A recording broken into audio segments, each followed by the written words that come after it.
दोस्तों एडम्स कर्ज कहते हैं कि कविता की एक पंक्ति लिखने में हमें भले ही घंटों लग जाए, लेकिन अगर यह एक पल का विचार नहीं दिखाती है तो हमारे बुने और उधेड़े हुए ताने बाने की सारी मेहनत बेकार है। So hi everyone, welcome back to conquer दुनिया।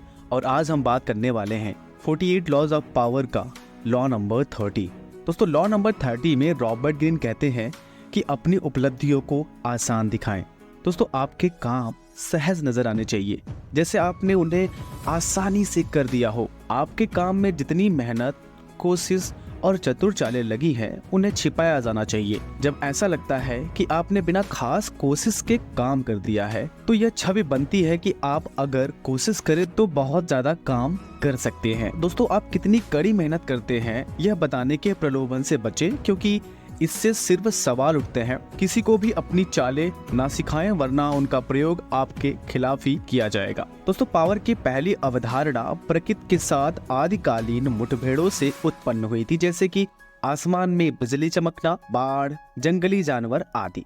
इन शक्तियों के लिए किसी चिंतन या योजना की जरूरत नहीं थी, वे अचानक सामने आकर डरा देती थी। जिंदगी और मौत पर उनका अधिकार था, और इसी तरह की शक्ति हम हमेशा पाना चाहते हैं। विज्ञान और प्रौद्योगिकी के माध्यम से हमने प्रकृति की गति और शक्ति को नियंत्रित कर लिया है, लेकिन कोई चीज अभी भी बाकी है। हमारी मशीनें आवाज करती हैं और झटके से चलती हैं, उनकी कोशिश दिखती है। प्रौद्योगिकी के सबसे अच्छे आविष्कारों के बावजूद हम उन चीजों की प्रशंसा करते हैं जो आसानी से और बिना कोशिश के चलती हैं। दोस्तों आप सब कोई जानते होंगे कि बच्चों में हमसे बात मनवाने की शक्ति होती है। ऐसा उस प्रबल आकर्षण के कारण होता है जो हर उस प्राणी में होता है जो हमसे कम चिंतनशील और ज्यादा सुकुमार होता है।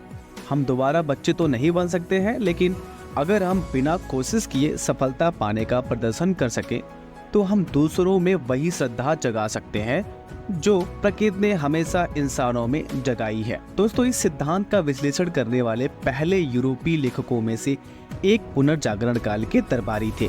सन 1528 ईस्वी में प्रकाशित पुस्तक the book of the courtier में बाल्डासेर कास्टिग्लियोन ने आदर्श दरबारी के बहुत जटिल और वर्गीकृत व्यवहार का वर्णन किया है। उनका कहना है कि दरबार को ये काम इस तरह से करने चाहिए ताकि मुश्किल काम भी आसान लगे। उन्होंने दरबारी को प्रेरित किया कि वह अपनी कला को छिपाने के लिए सभी काम थोड़े उदासीन ढंग से करे और शब्दों या कामों को अनियोजित या प्रयास रहित लगने दे। दोस्तों हम सब असाधारण काम की प्रशंसा करते हैं, लेकिन अगर उसे सहजता और सुंदरता से किया गया हो तो हम उस काम का 10 गुना ज्यादा प्रशंसा करते हैं। दोस्तों मुश्किल काम आसानी से करने का विचार शक्ति के सभी रूपों के लिए उचित है, क्योंकि शक्ति दिखावे और आपके द्वारा पैदा किए गए भ्रम पर निर्भर करती है।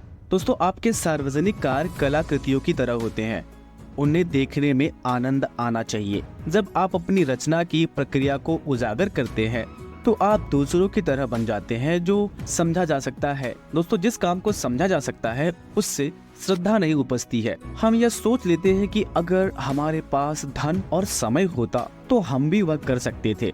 दोस्तों अपनी चतुराई दिखाने के प्रलोभन से बचे। ज्यादा चतुरतापूर्ण यह है कि आप अपनी चतुराई के स्रोतों को छिपा लें। अपने शॉर्टकट और चालों को छिपाने का एक और कारण है, जब आप अपनी जानकारी उजागर कर देते हैं तो दूसरों को ऐसे विचार मिल जाते हैं जिनका इस्तेमाल वे आपके खिलाफ कर सकते हैं। तब आप खामोशी के लाभ गंवा देते हैं। दोस्तों हम सभी में आत्म प्रदर्शन करने की प्रवृत्ति होती है। दोस्तों हम सभी दुनिया को बताना चाहते हैं कि हमने क्या किया है। हम सब अपनी मेहनत और चतुराई की तारीफ सुनकर अपने गर्व को संतुष्ट करना चाहते हैं। हम उस मेहनत के लिए भी सहानुभूति पाना चाहते हैं जो हमें अपनी कला के चरम बिंदु तक पहुंचने में लगी है। आप रहस्य उजागर करने की इस आदत पर काबू रखें, क्योंकि इसका प्रभाव अक्सर आपकी आशा के विपरीत होता है। दोस्तों याद रखें कि आपके काम जितने रहस्यमय होंगे, लोग आपके काम से श्रद्धा करेंगे। दोस्तों ऐसा नजर आएगा जैसा आप ही वह काम कर सकते थे, और अनूठी प्रतिभा का धनी दिखना बहुत शक्तिशाली होता है। दोस्तों अंत में चूंकि आपने सहजता और आसानी से उपलब्धि हासिल की है, इसीलिए लोगों को यह विश्वास होता है कि अगर आप ज्यादा मेहनत करते तो आप ज्यादा सफलता हासिल कर सकते थे। इससे न सिर्फ प्रशंसा मिलती है बल्कि एक तरह का डर भी उत्पन्न होता है। आपकी शक्तियों का पूरी तरह दोहन नहीं हुआ है, इसलिए किसी को भी उनकी सीमाओं का पूरी तरह अंदाजा नहीं होता है।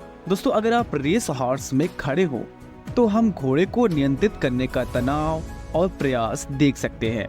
उसकी उखड़ी हुई सांसें और दर्द भरी कराहें सुन सकते हैं और हमको उस पर बहुत दया भी आती है।